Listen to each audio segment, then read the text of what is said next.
예배에 대한 주제를 다루면서 예배자 학교 내지는 예배 학교라고 쓰고, 우리는 주일 예배에서 예배를 직접 다루는 말씀, 기도, 찬양에 대한 경험을 해야 합니다. 학교인 듯 학교가 아닌 듯, 또 예배인 듯 예배가 아닌 듯 혼동할 수 있을 수 있겠지만, 예배 안에서 배움의 과정이 이루어지는 이 주제가 우리 모두에게 성령 하나님의 인도하심을 따라 나름대로 의미 있게 주어지기를 소망합니다.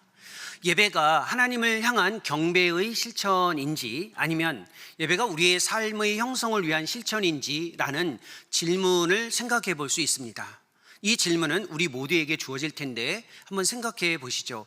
예배는 하나님의 영광을 위한 실천입니까? 아니면 우리의 삶의 형성을 위한 실천입니까? 네, 물론 지혜로우신 분들은 답을 주저합니다. 그러나 확신 있는 분들은 어느 하나를 선택하죠.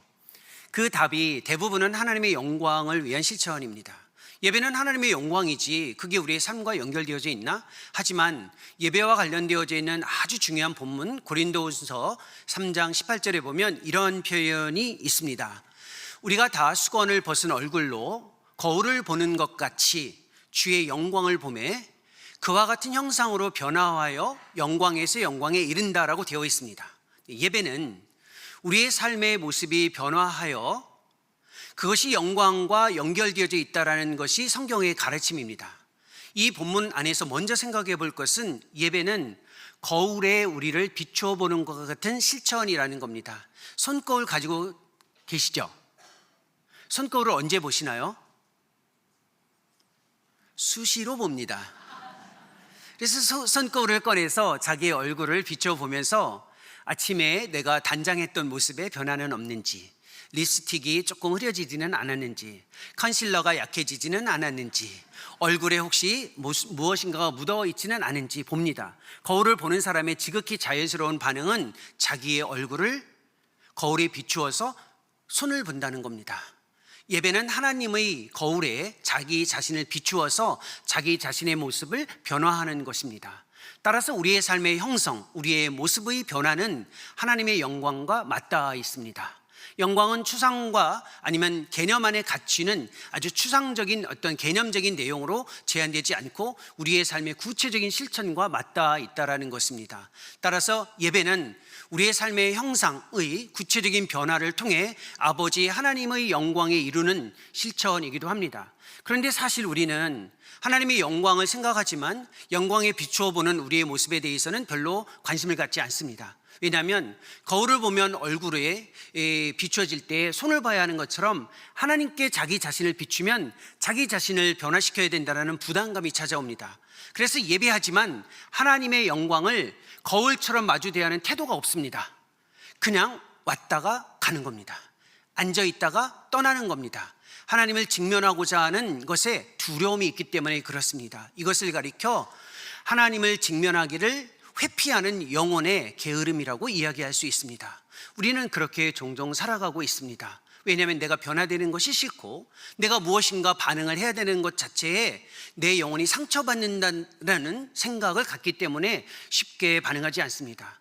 또 이 우리의 삶의 변화는 사실 아름다움과 연결되어져 있습니다. 영광은 아름다움과 맞닿아 있는데 예배는 지난 시간에 우리 장로님께서 기도해 주셨던 것처럼 하나님의 부르심에 대한 반응입니다.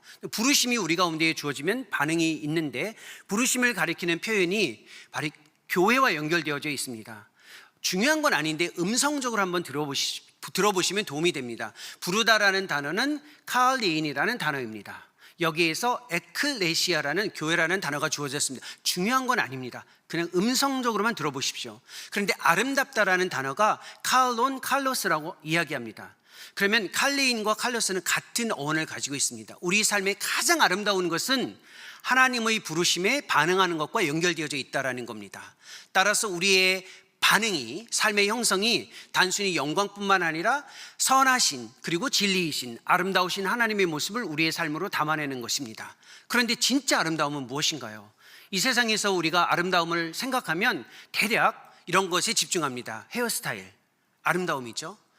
금 장신구, 귀걸이나 목걸이, 반지 같은 것입니다. 아니면 의상도 아름다움을 제시하는 중요한 방식입니다. 그래서 베드로전서 3장 3절과 4절에서 아름다운 것과 관련해서 이러한 표현을 이야기합니다.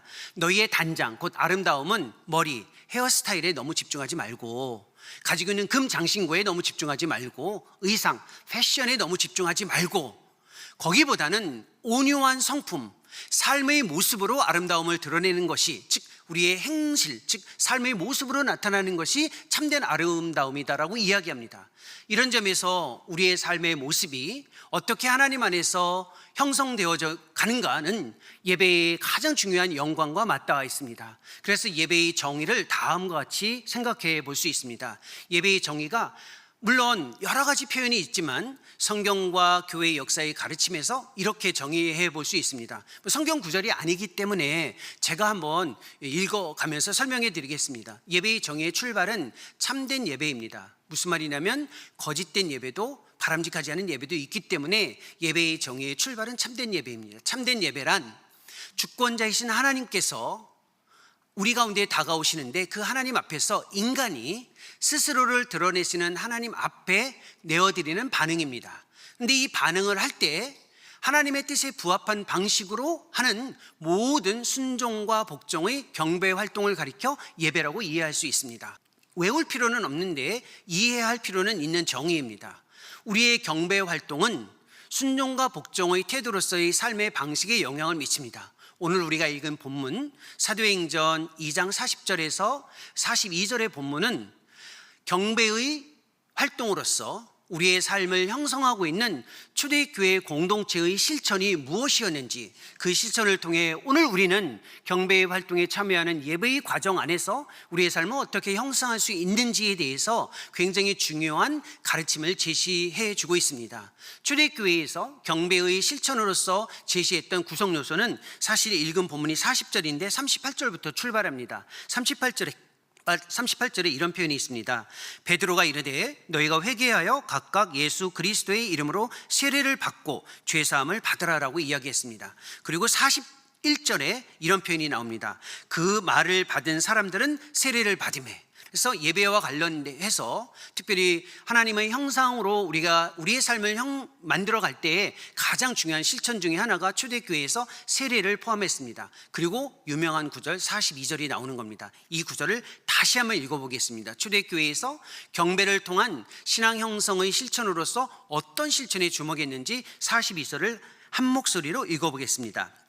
그들이 사도의 가르침을 받아 서로 교제하고 떡을 떼며 오로지 기도하기를 힘쓰니라. 사도의 가르침은 말씀이고요. 그리고 교제하고 떡을 떼는 것은 성찬과 연결되어져 있습니다. 그리고 기도했다라고 이야기합니다. 그러면 38절부터 시작했던 그리고 41절과 2절을 연결해 보면 초대교회에서 신앙 형성의 가장 중요한 실천 4가지가 주어집니다. 그것이 바로 세례와 성찬으로서의 성례, 그리고 사도들의 가르침, 말씀, 그리고 모임 안에서 이루어지는 교제와 기도입니다. 이것을 좀 더 압축하면 우리의 신앙 고백과 연결됩니다. 은혜의 방편으로 주어지는 3가지, 세례와 성찬의 성례, 그리고 말씀, 기도입니다. 그러니까 은혜의 방편은 우리의 삶을 형성하는 예배의 구성 요소라는 겁니다. 따라서 신앙 고백으로 들어왔던 말씀, 성례, 기도라는 은혜의 방편은 단순히 신앙 고백의 내용으로 끝나지 않고 매주 우리가 공동체의 모임에서 경험하고 참여하는 실천이기도 합니다.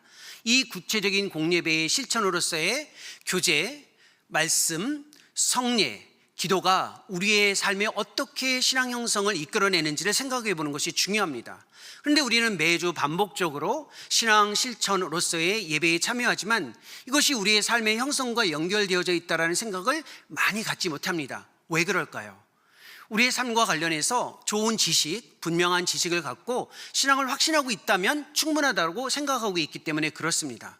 그렇지 않나요? 좋은 성경의 지식이나 분명한 확신을 가지고 있다면 거의 대부분 충분하다고 생각을 합니다.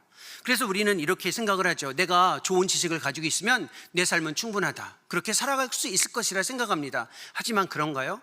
유기농 음식이 건강에 좋다는 거 다 아시죠? 숨겨진 의도가 있는 건 아닙니다. 제 질문에 유기농 음식이 건강에 좋다는 거 다 아시죠?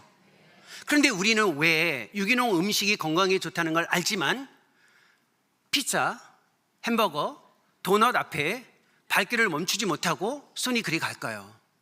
코스트코에 가서 우리 가족들을 위해서 아주 좋은 음식, 유기농 과일, 야채를 사면서 왜 끝나고 계산대에서 떠날 때 그 앞에 있는 추러스나 햄버거, 피자 이런 것들에 우리는 손이 갈까요? 왜냐하면 분명한 지식이 우리의 삶을 형성하는 것이 아니고 우리가 살아온 삶의 방식이 우리의 삶을 결정하기 때문에 그렇습니다. 실제로 저희 학교에서도 이러한 현상을 볼 수 있습니다. 저희 학교는 굉장히 좋은 학교라 4층짜리 건물에 엘리베이터가 있습니다. 물론 굉장히 놀랄 일은 아닌 것 같지만 사실 제가 알고 있는 건축법에 따르면 4층 건물의 엘리베이터는 의무는 아닌 것으로 알고 있습니다. 저희 학교는 굉장히 좋은 학교예요. 4층짜리 건물에 엘리베이터가 있는데 저희 학교에서 공부하는 학생들, 곧 전도사님들이 주로 이렇게 삶을 살아냅니다. 건물 안에 들어와서 강의실이 2층과 3층에 있는데 이렇게 이야기합니다. 동료들끼리, 야, 건강에는 계단이지. 그리고 손은 엘리베이터 버튼을 향합니다. 건강에는 계단이지라는 걸 알고 있습니다. 계단을 오르내리는 것이 우리의 건강에 좋다는 건 다 알고 있는데 왜 손은 엘리베이터 버튼을 향할까요? 우리는 알고 있는 대로 살아가는 것이 아니라 살아가는 방식대로 알거나 확신하고 있기 때문에 그렇습니다. 따라서 우리의 실천이 얼마나 중요한지 생각해 볼 필요가 있습니다. 또 우리의 삶의 형성과 관련해서 실천에 대한 중요성을 많이 담아내지 못하는 이유가 있습니다.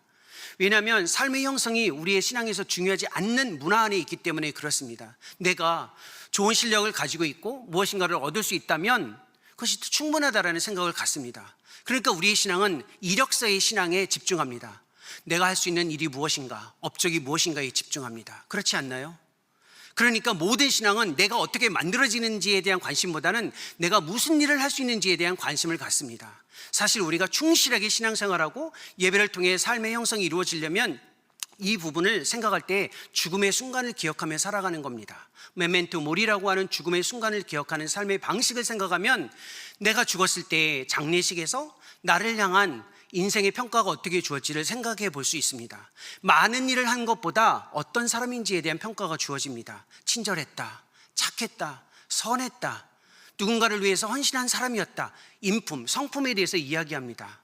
우리는 이러한 관심을 갖지 못하는 이유는 우리의 삶이 너무나도 우리의 삶의 형성보다는 우리가 해야 되는 일에 너무 집중하고 있기 때문에 그렇습니다. 예배에서 반복적으로 주어지는 실천은 우리의 삶의 형성과 연결되어지는 굉장히 중요한 습관과 연결되어져 있습니다.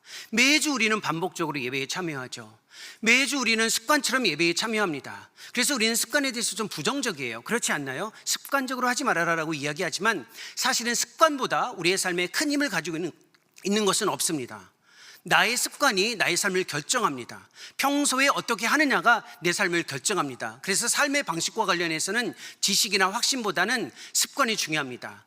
화면에 나와 있는 문장을 한번 보십시오. 삶의 형성은 삶의 방식과 연결되어져 있습니다. 삶의 방식은 일정한 규정, 규례, 규칙을 요구합니다. 이 일정한 규례와 규칙은 율법적인 것 같으나 삶의 모든 것들을 포괄합니다. 그것들을 삶에서 반복적으로 규칙적으로 살아가는 습관이 삶을 형성합니다. 우리의 삶의 습관을 주목해야 한다는 겁니다. 내가 평소에 하는 삶의 모습이 나를 결정합니다. 특별한 일이 나를 결정하는 것은 아닙니다. 예배도 마찬가지입니다. 특별한 이벤트와 같은 순서 속에서 내 삶을 결정하는 일이 주어지는 것이 아니라 지극히 평범하게 주어지는 말씀, 기도, 찬양, 우리의 고백과 같은 지극히 평범한 실천 안에 우리의 삶을 형성하는 것이 담겨져 있습니다. 오늘 우리가 읽은 본문의 교제와 사도들의 가르침, 성찬, 기도 이러한 것들은 사실상 교회 공동체에서 오랫동안 습관처럼 해왔던 실천입니다. 이것이 신앙 형성에서 가장 중요하기 때문에 이 부분을 역사에서 지속해 왔습니다. 물론 모일 때마다 이 네 가지가 다 담겨졌는지 아니면 부분적으로 실천했는지에 대해서는 이견이 있습니다. 입장 차이가 있지만 그래도 모두가 동일하게 인정하는 것이 있습니다. 기독교 역사에서 이 네 가지 실천, 즉 성례, 기도, 말씀, 교제라는 이 네 가지 실천, 넓게는 5가지, 세례와 성찬을 포함하면 5가지가 되는데 이 실천이 우리의 신앙 형성에서 중요한 것을 누구도 반대하거나 다른 입장을 가지고 있지는 않습니다. 그러면 오늘은 말씀과 기도가 우리의 공동체의 신앙 실천으로서의 예배 안에서 어떻게 우리의 신앙을 이끌어가는지를 생각해보고, 다음 주에는 성례고 세례와 성찬이 어떻게 우리의 신앙을 형성하는지에 대해서 생각해 보도록 하겠습니다. 말씀이 공동체 안에서 어떻게 신앙을 형성하는지, 이 본문에 따르면 사도들의 가르침이라고 되어 있는데, 이 사도들의 가르침은 구약 성경과 복음, 예수 그리스도의 복음으로서의 오늘날 말씀입니다. 말씀은 우리의 삶을 형성하는 가장 강력한 힘을 가지고 있습니다. 말씀은 이야기를 통해서 우리에게 다가오기 때문에 그렇습니다. 저희 학교에서, 우리 교회에서 이야기 학교가 있는데 이름을 아주 잘 지은 것 같습니다. 이 이야기를 통해서 삶이 형성됩니다. 성경은 하나님의 절대적인 이야기, 우리의 삶을 위한 이야기를 담고 있습니다. 그런데 이 이야기가 어떻게 삶을 형성하는지에 대한 이해를 가져야죠. 그래야 적극적으로, 의도적으로 접근할 수 있습니다. 사실 이야기가 삶을 형성한다는 것은 문화적으로도 이미 다 수용하고 있습니다. 드라마나 영화 혹시 보시나요? 네, 즐겨보시죠. 근데 드라마나 영화를 보시는 분들은 알겠지만 드라마를 그냥 아무 드라마나 보는 건 아니에요. 특별히 관심을 갖고 끝까지 따라가는, 본방을 사수하면서 보는 드라마가 있습니다. 왜 그럴까요? 그 드라마가 내 삶과 맞닿아 있기 때문에 그렇습니다. 내 삶을 형성하는 데 중요한 것을 가르쳐 줍니다. 그것이 세 가지입니다. 정체성, 내가 누구인지를 그 드라마에서 발견하면 드라마를 끝까지 봅니다. 두 번째는 소속감입니다. 내가 어디에 속해 있는지를 말해줍니다, 드라마가. 그래서 그 드라마에 참여하는 겁니다. 또 하나는 의미와 목적을 제시해 줍니다. 삶의 목적이 어떠해야 할지 드라마를 통해서 우리는 배우게 됩니다. 그래서 드라마가 강력한 힘을 가지고 있습니다. 성경은 그 어떤 드라마보다 강력한 힘을 가지고 있습니다. 따라서 공예배 안에서 하나님의 말씀을 이야기의 방식으로 접하는 것은 우리의 신앙 형성에서 중요합니다. 예배에서 다 없어져도 하나님의 말씀이 읽혀지고 선포되어지는 이 가르침은 반드시 포함되어지고 우리의 신앙 형성의 중심에 있다는 겁니다. 말씀의 경험이죠. 또 하나, 문화적으로도 이야기는 아주 중요합니다. 젊은 분들 인스타그램 하시죠? 여기 계신 분들은 제 눈에는 조금 연로하신 분들도 많이 계신데, 인스타그램이 우리 시대에 우리의 삶을 지배하는 방식이 있습니다. 그게 스토리입니다. 마이 스토리라는 방식, 나의 이야기라는 방식으로 사람들의 삶을 주목합니다. 나의 이야기가 너무 중요하다라는 생각을 가지면 신앙 형성에서 어떤 생각을 갖냐면, 나의 이야기에 하나님을 초청하고 싶어 합니다. 내 이야기에 하나님이 어떻게 들어오는지를 보고 싶어 합니다. 하지만 왜 예배에서 말씀 안에 우리가 참여하냐면 하나님의 이야기에 우리가 들어가야 하기 때문에 그렇습니다. 초점을 바꾸라는 겁니다. 우리의 이야기가 중심이 아니고 하나님의 이야기 안에서 내 삶의 정체성, 내 삶의 소속감, 내 삶의 목적을 발견하는 것이 아주 중요한 실천입니다. 그러면 예배자로서 이야기에 방식으로 주어지는 하나님의 말씀에 어떻게 참여할 수 있을까요? 그 구체적인 가르침, 실천의 지침이 디모데전서 4장 13절에 나옵니다. 디모데전서 4장 13절에 보면 이런 표현이 있습니다. 바울이 이야기합니다. 내가 이럴 때까지 읽는 것과 권하는 것과 가르치는 것에 전념하라. 권하는 것과 가르치는 것은 설교자의 역할입니다. 하지만 읽는 것은 우리 모두의 역할이라는 겁니다. 여기서 읽는 것을 퍼블릭 리딩, 공동체의 읽기라고 이야기합니다. 예배에서 가장 중요한 실천이 있습니다. 무엇인지 모를 것 같고 짧은 시간인 것 같지만 설교의 메시지보다 더 중요한 것이 하나님의 말씀을 말씀대로 함께 읽어나가는 겁니다. 이 읽는 그 시간이 너무 짧기 때문에 이것이 우리의 신앙 형성에 미치는 영향에 대해서 간과할 수 있는데 아주 중요합니다. 공동체가 함께 읽는 겁니다. 읽는 것이 듣는 방식이기 때문에 그렇습니다. 우리는 듣는 방식이 우리의 삶에서 읽기의 모습으로 경험되기 때문에 이 두 가지를 같이 겸해서 수용하는 것이 필요합니다. 그런데 이것이 얼마나 중요하냐면, 듣기 위해서, 듣는 것의 중요성을 드러내기 위해서 구약성경 느헤미야 8장 5절에 보면 이런 표현이 있습니다. 하나님의 말씀이 주어질 때, 그 말씀을 읽을 때 모두가 일어났다라고 이야기합니다.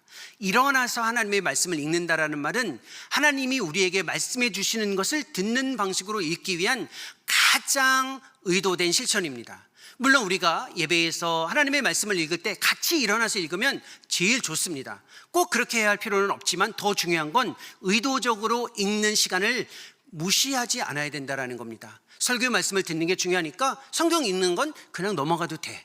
오늘 구절이 기니까 대충 줄여서 읽는 것, 이런 것들은 주의해야 된다라는 겁니다. 말씀을 말씀대로 정하면 그 본문을 생략하지 않고 축소하지 않고 읽어나가는 것도 중요합니다. 또 하나는 함께 읽는 겁니다. 퍼블릭, 공동체가 함께 읽는 겁니다. 왜 함께 읽는 것이 우리의 신앙 형성에서 중요하냐면 세상의 어떠한 책도 연령, 지적 수준, 계층과 상관없이 함께 읽어나가는 책은 성경밖에 없습니다. 대학생이 공부를 하는데 2학년이 됐는데 1학년 책을 읽혀요. 그러면 불쾌하죠. 3학년이 됐는데 1학년 책을 읽힙니다. 그러면 교수님이 나를 무시하나? 저 교수님이 연구도 하지 않나? 이렇게 생각합니다. 세상의 모든 책은 지적 수준에 맞게 계층적으로 읽게 만듭니다. 그것이 배움에 중요하다고 생각하기 때문에 그렇습니다. 그런데 성경은 역사적으로 단 한 번도 지적 수준, 인지 발달에 따라서 나누는 것을 금했습니다. 내가 학력이 높든 낮든, 내가 인지 능력이 좋든 좋지 않든 모두 함께 읽어나가는 것이 아주 중요한 경험입니다. 그것이 신앙 형성의 중요한 실천이기 때문에 그렇습니다. 이와 더불어 중요한 것이 있어요. 성경이 왜 우리의 관계의 방식, 즉 신앙 형성에 중요한 영향을 미치냐면 하나님의 말씀은 관계의 언어이기 때문에 그렇습니다. 성경을 읽을 때마다 이게 지시의 언어로 받아들이면 안 됩니다. 성경은 문자로 되어 있고 책으로 우리가 접하기 때문에 지시의 언어처럼 연구의 대상으로 생각하는데 맞습니다. 연구는 하지만 의도는 연구로 끝나는 것이 아니라 하나님이 나에게 관계의 방식으로 말씀해 주신다라는 것을 생각하고 접근하는 겁니다. 따라서 성경을 읽을 때마다 이 성경이 무슨 뜻일까라고 생각하는 것보다 하나님이 이 성경을 통해서 지금 나에게 무엇을 말씀하고 계시는가에 집중하는 겁니다. 그래서 예배 안에서 하나님의 말씀을 듣는 것은 설교뿐만 아니라 성경을 읽는 그 짧은 시간의 순서도 간과하지 않아야 우리의 신앙이 형성됩니다. 이 하나님의 말씀을 접하는 실천은 안식과도 연결되어져 있습니다. 여러분이 생각할 때 안식은 무엇인가요? 안식은 대충 우리의 삶을 멈추고 쉰다라고 생각하지만 성경에서 말하는 안식은 멈추어 서서 하나님의 일하심을 응시하는 것을 안식이라고 합니다. 그러면 하나님의 일하심을 응시하려면 하나님의 말씀을 통해서만 할 수 있습니다.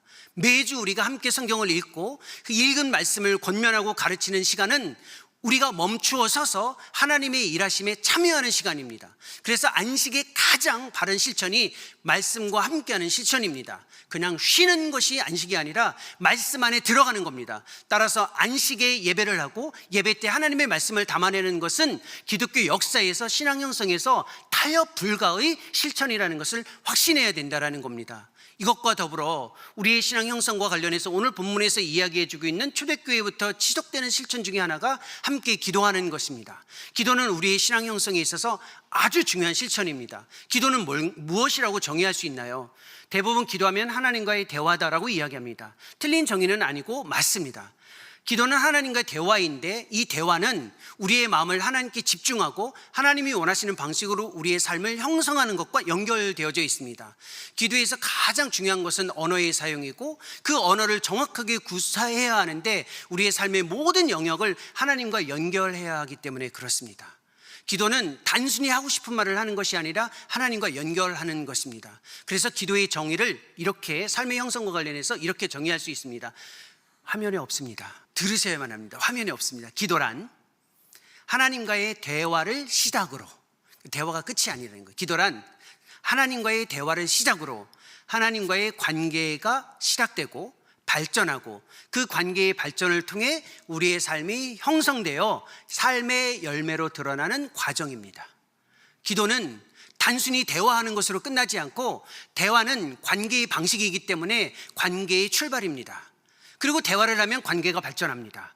그리고 그 관계의 발전 속에 삶의 변화가 주어집니다. 그리고 열매가 주어지죠. 이것을 비유적으로 표현하면 이렇습니다. 기도는 마치 나무가 뿌리를 내려서 줄기를 갖고 가지를 뻗어서 그 끝에 꽃이 피우고 열매를 맺어 아름다운 모습을 드러내는 과정입니다. 따라서 기도는 단번의 사건으로 이루어지지는 않고 연속적으로 우리에게 주어지는 겁니다. 이 대화의 과정으로 출발해서 관계의 방식으로 발전하는 기도가 공예배 안에서 주어집니다. 그런데 우리는 이 대화의 방식으로서의 기도의 한계를 경험합니다. 왜냐하면 언어의 제한 때문에 그렇습니다.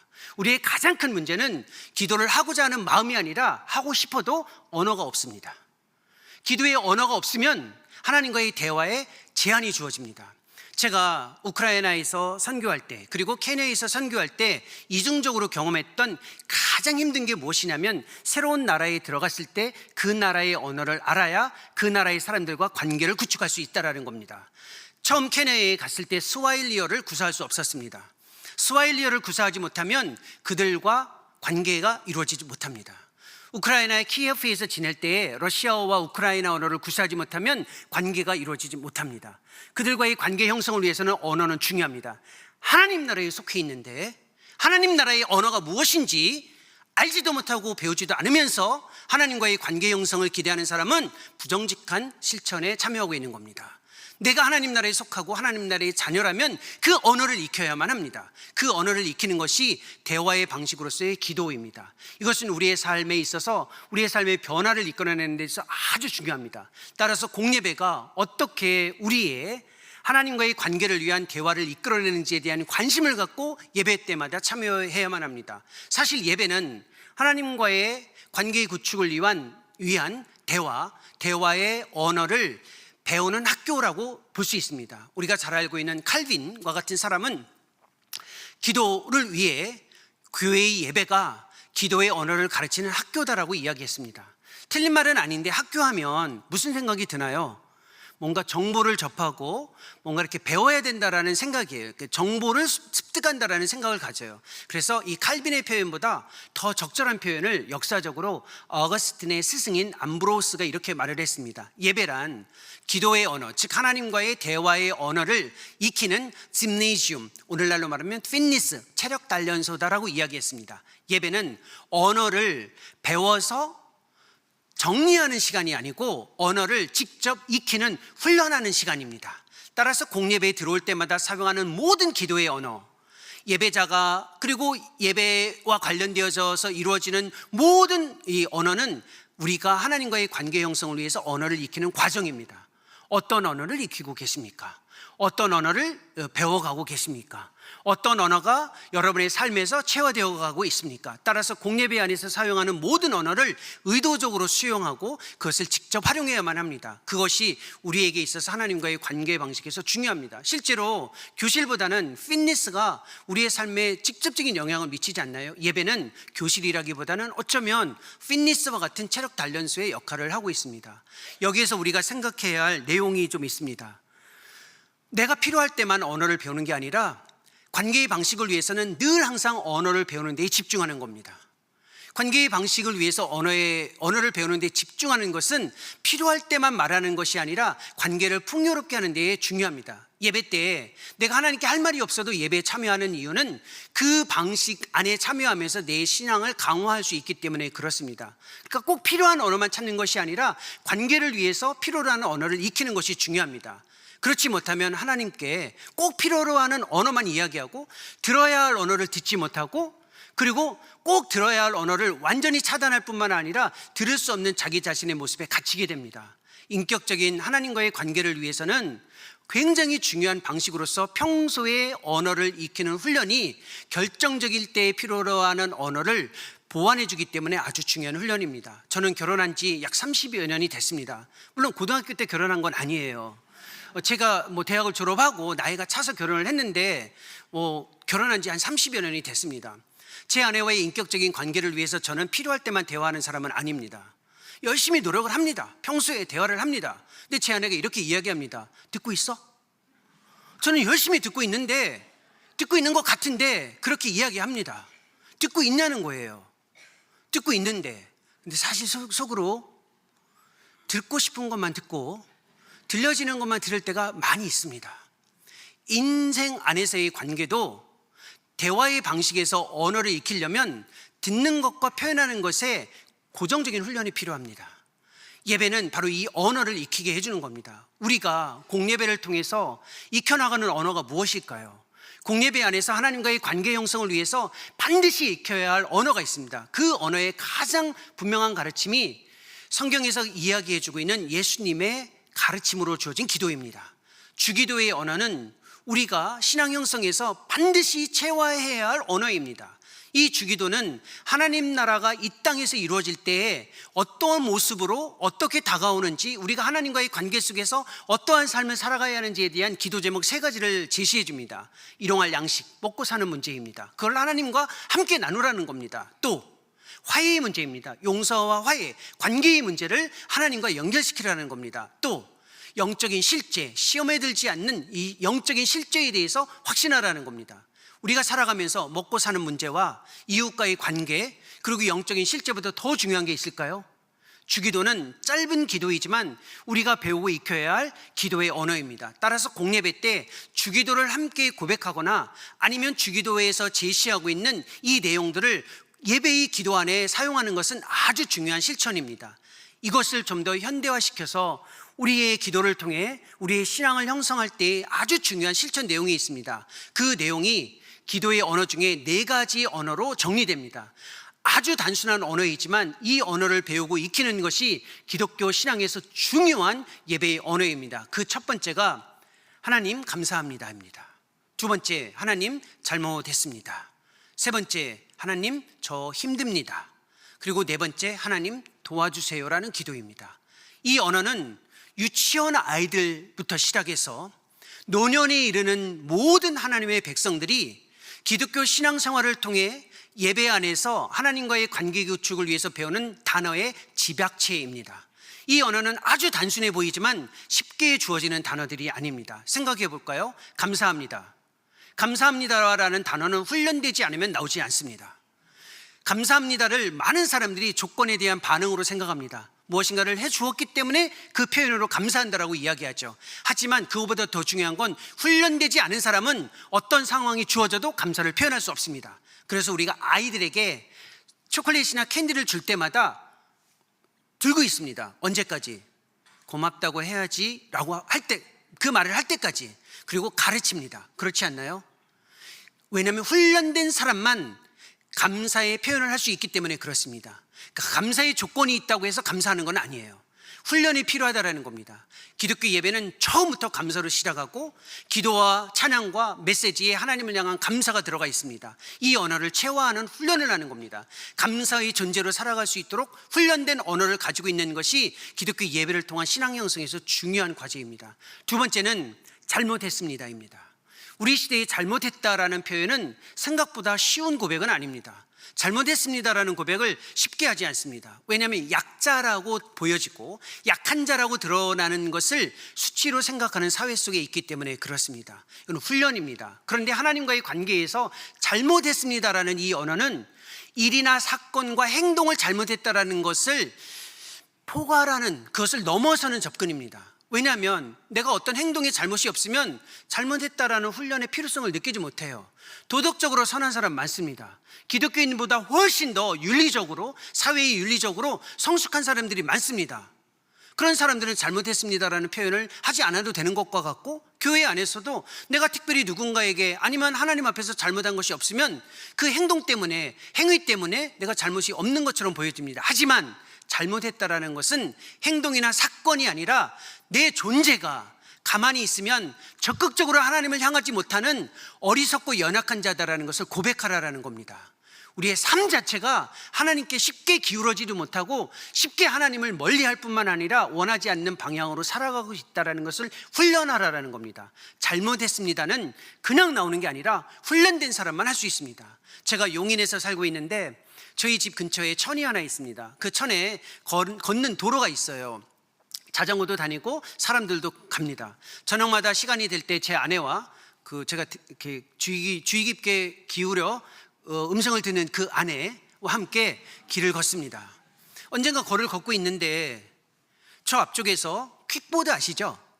어린아이들이 발을 구르면서 타는 퀵보드, 이거를 타고 자전거 도로가 아닌 인도로 굉장히 빨리 오는 어린아이가 있는 거예요. 유치원 한 초등학교 1학년 정도 돼 보이는 아이입니다. 제가 걸어가고 있는데 그 아이의 그 속도를 계산하면서 저대로 오면 분명히 나랑 부딪힐 것 같은데, 그 생각을 하고 있었어요. 오면 부딪힌다. 아니나 다를까 빠른 속도로 지나가면서 제 옆을 치고 갔습니다. 그래서 제가 입에서 이렇게 했습니다. 죄송합니다. 저를 용서하십시오. 네, 저 녀석 그럴 줄 알았어 라는 말이 여기까지 나왔습니다. 입 안에 바로 이 앞에까지. 저 아이 저 녀석 그럴 줄 알았어 이렇게 생각했는데, 그 아이가 저를 치고 스쳐 지나가는데 가자마자 뒤로 돌아서서 바로 서서 뒤로 돌아서서 90도로 저에게 인사하면서 아저씨 잘못했습니다 그러는 거예요. 제가 그때 잊을 수 없는 경험인데 하나 확인한 게 있습니다. 이 아이는 훈련된 아이예요. 누군가에게 불편함을 끼치거나 자기 자신의 행동이 누군가에게 원하지 않은 영향을 미치면 잘못했습니다라는 것을 훈련했던 아이예요. 그러니까 그 상황에서 주어진 겁니다. 우리가 길거리 가다가 지하철을 탈 때, 버스에 탈 때, 옆에 사람과 부딪힐 때 우리는 불쾌해야 합니다. 그리고 상대를 원망하거나 다른 언어의 표현을 쓰지는 않지만 좋아하지 않습니다. 그것조차도 훈련했기 때문에 그 아이가 그렇게 표현한 겁니다. 어린아이에게서 배운 겁니다. 아, 잘못했다라는 것은 훈련이구나. 교회 공예배 안에서 쓰는 언어 중에 반드시 포함해야 할 언어가 바로 이 언어입니다. 하나님, 우리는 연약한 존재입니다. 하나님, 잘못했습니다. 이 말을 고백의 기도든 어떤 기도든 우리가 담아내야 합니다. 오늘 장로님은 그 기도의 언어를 담아내 주셨어요. 그러니까 우리의 삶에서 이 기도를 훈련해야 된다는 겁니다. 여기까지는 신앙적인데, 세 번째는 정말 어려운 기도의 내용입니다. 힘들다라는 고백입니다. 정직한 불평의 고백입니다. 이 언어를 훈련해야만 하나님과의 관계가 아주 강력해집니다. 하나님은 우리와 깊은 관계 안에서 우리의 삶에 다가와 우리를 공감해 주시는 분이십니다. 그리고 아버지로서 우리에게 다가오셔서 우리에게 듣고 싶어하는 언어가 있습니다. 그것이 바로 힘들 때 힘들다라고 하는 표현입니다. 이 언어를 우리는 가지고 있어야만 합니다. 이건 하나님을 아버지로 인정하는 사람만 고백할 수 있습니다. 하나님을 두려움의 대상이나 깊은 관계에 안에서 하나님과의 신앙생활을 하지 못하는 사람은 할 수 없는 기도가 정직한 불평입니다. 왜? 불평하는 것은 신앙에 문제가 있다라는 생각을 갖습니다. 내 신앙이 부족하면 불평한다라는 것이 우리가 오랫동안 배워왔던 겁니다. 부분적으로는 맞지만 하나님과의 관계 속에서는 아닙니다. 하나님을 우리의 삶에 공감해주는 그 분으로 알고 계시는 분들은 정직하게 불평할 수 있습니다. 하나님은 믿음이 없는 자들이 불평한다고 생각하지 않습니다. 믿음이 있는 자들이 정직하게 불평한다고 생각합니다. 제가 케냐에서 처음 아프리카 사람들이 하는 기도를 들을 때마다 굉장히 힘들었습니다. 그렇게 힘겹고 가난과 어려움 속에 있는 이들이 기도를 할 때마다 이렇게 기도합니다. 하나님은 신실하십니다. 능력이 많으십니다. 하나님은 위대하십니다. 어마어마한 기도죠. 그런데 제가 옆에 볼 때마다 안타까운 것이 하나 있었습니다. 힘들고 어려운데 왜 힘들고 어렵다라는 이야기를 하지 않을까? 신앙에 오해가 하나 있기 때문에 그렇습니다. 힘들다라고 이야기하면 믿음이 없거나 믿음에 문제가 있다라는 그 프레임에 영향을 받고 있기 때문에 그렇습니다. 그렇지만 하나님은 그런 분이 아닙니다. 직접 듣기를 원합니다. 힘들면 힘들다라는 걸 듣고 그 안에 다가오시기를 원하시는 분이 하나님이라는 겁니다. 교회 공예배에서 이 언어를 익혀야만 합니다. 제가 이 언어가 얼마나 중요한지 저희 집에서 제 아이를 키우면서 경험했습니다. 제 아이가 둘인데, 둘째 아이가 우크라이나에서 한국으로 나오면서 사역을 시작했던 2020년 가을부터 학교를 다닐 수 없어서 홈스쿨링을 했습니다. 홈스쿨링을 하는 동안 생각보다 코로나도 있었지만 굉장히 힘겨운 시간을 보냈습니다. 코로나가 끝나도 3년의 기간 동안 홈스쿨링을 하면서 혼자 전전긍긍했습니다. 아버지인 제가 제 아들에게 물어봤습니다. 야, 너 힘들지 않냐? 어때? 할만해? 괜찮냐? 했더니 제 아이가 저한테 이렇게 이야기하는 겁니다. 하나님이 있고 아빠가 있는데 뭐가 힘들어? 그렇죠, 놀랍죠. 아버지가 아니기 때문에 놀라는 겁니다. 아버지는 가슴이 무너지는 겁니다. 제가 눈으로 봤는데 친구도 없이 학교도 다니지 못하면서 홀로 힘겨워하는 모습을 내가 보고 있는데 아버지인 나에게조차도 말하지 못한다는 것은 신앙이 건강하지 않다라는 겁니다. 나와의 관계가 깊지 못하다라는 겁니다. 하나님이 우리에게 원하는 기도가 있어요. 힘들면 힘들다라고 이야기하는 거예요. 하나님, 저 너무 힘듭니다. 왜냐하면 신앙은 고난을 넘어서는 수단이 아니라 고난의 자리에서도 하나님을 경험해야 하기 때문에 그렇습니다. 우리의 인생은 대부분 즐거움의 시간보다 어려움의 시간이 훨씬 더 많습니다. 그 시간이 우리에게 주어지는 이유는 하나님이 그 시간조차도 내가 너와 함께하고 있다는 것을 네가 알았으면 좋겠다. 정직한 불평을 하라라는 겁니다. 힘들고 어려운 때에 정직한 불평은 믿음이 없는 게 아니라 하나님을 하나님으로 인정하고 있는 사람만 할 수 있다라는 겁니다. 하나님에 대해서 오해하지 말라라는 겁니다. 그래서 시편이 기도의 언어인데 시편 전체 중에 70%, 적게는 50%가 정직한 불평의 시, 즉 비탄시라고 이야기합니다. 그 정직한 언어들을 하나님은 다 들으셨어요. 왜? 하나님의 백성의 마음에 다 계시기 때문에 그렇습니다. 교회 예배에서 하나님의 위로를 경험하는 이유는 무엇입니까? 하나님이 주시는 그 깊은 공감의 언어를 마음속에서 받아들이기 때문에 그렇습니다. 여기에서 그 언어들을 익히고 그 언어들을 경험하고 표현할 수 있어야만 합니다. 이 언어 이후에 주어지는 것이 마지막 간구, 도와주세요입니다. 이건 우린 잘해요. 감사합니다, 잘못했습니다, 힘듭니다는 쉽지 않지만 마지막은 잘해요. 필요한 거 간구하는 기도는 잘하죠. 계속 하시면 됩니다. 하지 말라는 건 아니에요. 앞에 있는 세 가지를 생략하고 마지막 기도에만 집중하는 것은 하나님과의 관계가 건강하지 못한 사람들만 하는 기도이기 때문에 주의하라는 겁니다. 이 네 개의 기도를 다 하는 것과 동시에 우리가 하나 더 생각해야 할 것이 있습니다. 기도는 의사소통으로 주어지는 양방향 의사소통 방식입니다. 그러니까 이야기를 우리가 할 때는 하나님이 들으시는데 하나님이 우리에게 말씀하실 때는 우리가 들어야만 합니다. 그래서 기도에서 반드시 잊지 말아야 할 기도가 침묵 기도입니다. 침묵 기도는 아주 중요한 실천이고 이 침묵 기도를 통해서 하나님과의 관계가 깊어집니다. 역사에서 이 침묵 기도의 방식을 고독이라고 이야기합니다. 고독은 홀로 있는 것이 고독이 아니라 나의 내면에 하나님을 초청해서 내 생각을, 내 감정을, 내 갈망을 하나님과 연결시키는 것을 침묵의 고독이라고 이야기합니다. 고독을 하려면 반드시 침묵해야 되고 침묵은 반드시 조용하게 집중하는 응시의 시간이 필요합니다. 여러분들이 예배 안에서 참여하는 가장 강력한 이 고독, 침묵의 기도가 언제 이루어지냐면 설교 시간에 이루어집니다. 하나님의 말씀이 증거되어지고 전달되어질 때에 그것을 하나님의 음성으로 들으면서 내면에서 나의 생각을 비추고 나의 감정을 비추고 나의 욕망을 비추면서 그것을 하나님과 끊임없이 대화하는 시간입니다. 설교할 때 저만 이야기하잖아요. 여러분들은 들으시잖아요. 설교를 듣는 게 아니라 이 시간은 하나님 앞에서 침묵에 기도하는 시간이라는 겁니다. 공예배에 참여할 때마다 30분, 40분의 이 긴 시간은 말씀을 듣는 시간으로 이야기할 수 있지만 실제의 내용은 침묵의 고독의 기도 시간이라는 겁니다. 역사에서 이 기도를 굉장히 중요시 여겼습니다. 따라서 듣는 기도, 마더 테레사가 이야기했던 그 긴 시간의 기도 중에 무엇을 했냐고 하면 항상 하는 답변이 나는 들었다입니다. 기도는 듣는 것을 잘해야 앞에서 이야기했던 언어 사용의 네 가지 구조를 잘 드러낼 수 있습니다. 이렇게 기도가 우리의 삶에서 신앙 형성과 연결되어져 있는 중요한 실천이라는 것을 생각해 봤으면 좋겠습니다. 말씀과 기도는 예배의 전체입니다. 말씀과 기도는 은혜의 방편인데 새로운 것은 아니지만 역사적으로 우리에게 습관처럼 주어진 실천입니다. 이 실천은 우리의 삶을 그리스도를 향할 수 있도록, 그리스도의 모습을 닮아낼 수 있도록 제시하는 아주 강력한 힘을 가지고 있습니다. 이 두 실천이 어떻게 신앙 형성을 이끌어가는지, 그 신앙 형성의 지향점에 대해서 바울은 빌립보서 2장 5절에서 이런 표현을 합니다. 너희 안에 이 마음을 품으라. 곧 그리스도 예수의 마음이니라고 되어 있습니다. 그리스도 예수의 마음을 품는 것, 이 마음이 뭐냐는 거예요. 우리의 예배가 하나님과의 관계 형성을 위해 예배할 때마다 우리의 삶의 형성은 그리스도의 모습을 담아내는 겁니다. 그리스도의 모습을 담아내기 위해 그리스도의 마음을 갖게 하는 것이 말씀과 기도로 주어집니다. 말씀과 기도를 통해서 주어지는 마음은 우리의 감정, 우리의 생각, 우리의 욕망을 다 담아내는 응축된 표현입니다. 따라서 마음은 정적인 무엇인가가 아니라 바울이 의도했던 이 마음의 뜻은 우리의 생각, 우리의 감정, 우리의 갈망과 행위 전체를 그리스도를 닮아가라라는 겁니다. 이 방식밖에는 없습니다. 아무리 결단해도 우리의 삶의 변화는 주어지지 않습니다.